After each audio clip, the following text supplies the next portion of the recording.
আসসালামু আলাইকুম ওয়া রাহমাতুল্লাহি ওয়া বারাকাতুহু।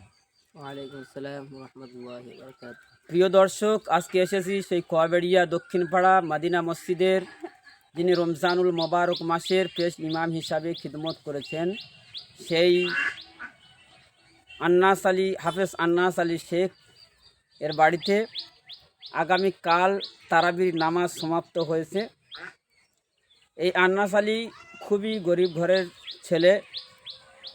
হাফেজ হয়েছেন কোয়াবেড়িয়া মোসাদ্দেদিয়া জুলফিকারিয়া হেফজুল কোরআনিয়া মাদ্রাসা থেকে, যেখানে হাজি আলহাজ ফারাস্তুল্লাহ হুজুর ছিলেন এবং সহযোগিতায় এবং সহকর্মী শিক্ষক হাজি আলহাজ আব্দুল সাক্তার সাহেব ছিলেন।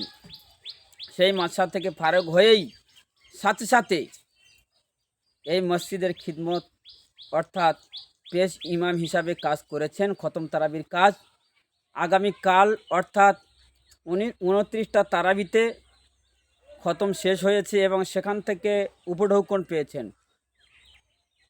এবং হাদিয়া স্বরূপ কত টাকা দিয়েছিলেন মসজিদ থেকে বাবু? 12,100 টাকা। 12,100 টাকা হাদিয়া দিয়েছেন। এবং ওই মসজিদেই যিনি বাৎসরিক ইমাম সাহেব ছিলেন, পেশ ইমাম হিসাবে কাজ করেছিলেন, তিনি হলেন আলহাজ আব্দুল সাক্তার সাহেব। সর্বদাই রমজানুল মোবারক মাসে এই হাফেজ সাহেবের পিছনে তিনি ছিলেন এবং বড় হুজুর অর্থাৎ আলহাজ ফারাস্তুল্লাহ হুজুর নিয়মিত আসতেন এখানে খতম তারাবি, এনার পিছনে নামাজও পড়তেন। যেসব দর্শক দেখছেন, আপনারা কি ভাবছেন যে ভালোভাবে কাটেনি?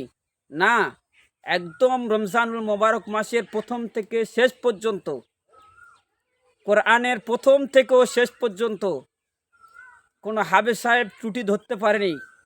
এই রকম তৈরি করেছেন আলহাজ ফারাস্তুল্লাহ হুজুর সাহেব। তাই আজকের সেই ছোট্ট বাচ্চা হাফেজ আন্নাস আলী শেখ এর বাড়িতে এসেছি কিছু ভিডিও করার জন্য। আপনারা দোয়া করুন। আমি কিছু প্রশ্ন করব, আপনারা শুনুন, খুব ভালো লাগবে। বলুন হাফেজ সাহেবজি, আপনার রমজানুল মোবারক মাসের প্রথম থেকে শেষ পর্যন্ত কোনো অসুবিধা হয়েছিল? না না, আল্লাহর রহমতে কোনো অসুবিধা হয়নি। আলহামদুলিল্লাহ ভালো কেটেছে। পড়াশোনা কেমন হয়েছিল? আলহামদুলিল্লাহ ভালো হয়েছে। এলাকার মানুষ আপনাকে ভালোবেসেছিল নাকি ভিতর থেকে গীবত করেছিল? না, ভালোবেসেছিল। খুবই ভালোবেসেছিল। হ্যাঁ। আমিও আসতাম, দেখতাম খুব ভালোভাবে এখানে তারাবি হচ্ছে। আমিও অন্য মসজিদে খিদমত করি, মাঝে মধ্যে আমি বাড়িতে আসি, রাত্রে এসে শুনি তেলাওয়াত, খুবই ভালো তেলাওয়াত। আপনারাও দোয়া করুন। আর সেই সাথে সাথে জিজ্ঞাসা করব, উপঢৌকনটা আগামীকাল হলো, এই উপঢৌকনের সময় কেমন লেগেছিল? আলহামদুলিল্লাহ ভালো লেগেছিল। খুব ভালো লেগেছে। উপঢৌকন দেওয়ার সময় কোথায় দিয়েছিল উপঢৌকনটা? আমাদের এই মসজিদেই দোয়াশ আগে দিয়ে দিয়েছিল। উপস্থিত, ওখানে উপস্থিত কারা ছিলেন?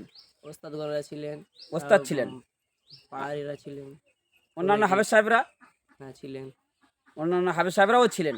আর তারাবির সময়ে অন্যান্য হাফেজ সাহেবরা ছিলেন, হ্যাঁ অন্য মাদ্রাসা থেকে ফারেগের হাফেজ সাহেবরা ছিলেন। হ্যাঁ তারাও ছিলেন। শুনতে পাচ্ছেন আপনারা?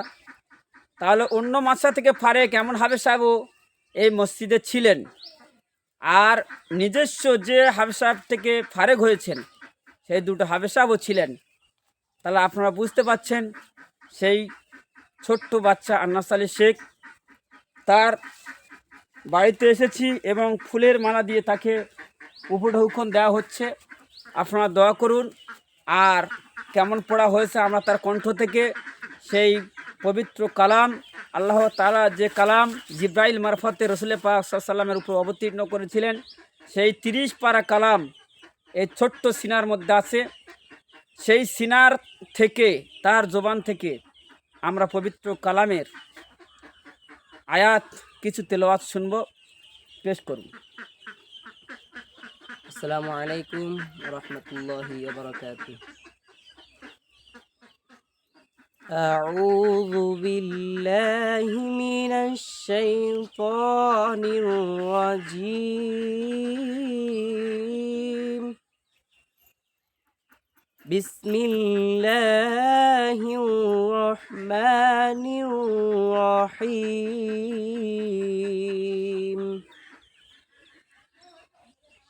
هو الله الذي لا إله إلا هو عالم الغيب والشهادة هو الرحمن الرحيم هو الله الذي لا إله إلا هو الملك القدوس السلام المؤمن المهيمن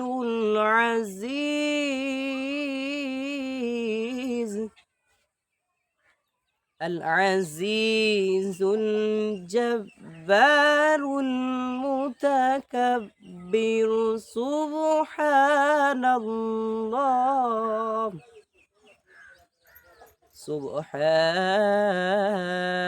الله عما يشركون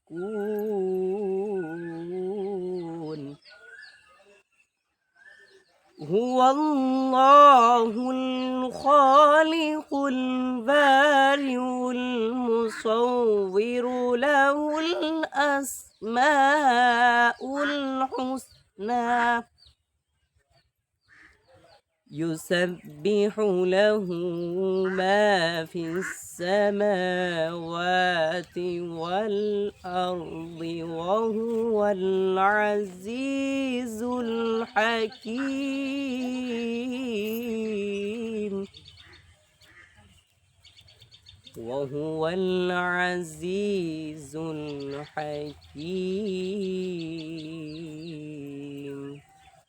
آمنت بالله صدق الله العظيم প্রিয় দর্শক, আসসালামু আলাইকুম। আপনারা শুনলেন কোরআনের তেলাওয়াত। সুমধুর কণ্ঠে এই কোরআনের পাখিদের জন্য আপনারা দোয়া করবেন। সেই সাথে সাথে আরও কয়েকটি প্রশ্ন করি। যদি সেই হাফেজ সাহেবের ভিতরে যদি জাজোয়া থাকে বলে দেবে, আমি কোরআনের আয়াত তেলাওয়াত করব এবং কোন পারা সেটা বলতে পারে কিনা আমরা একটু চেক করে নিই। বিসমিল্লাহির রহমানির রহিম উতলু মা উহিয়া ইলাইকা মিনাল কিতাবি ওয়া আকিমিস সালাহ ইন্নাস সালাতা তানহা আনিল ফাহশাই ওয়াল মুনকার ولذكر الله أكبر والله يعلم ما تصنعون। কত পারা?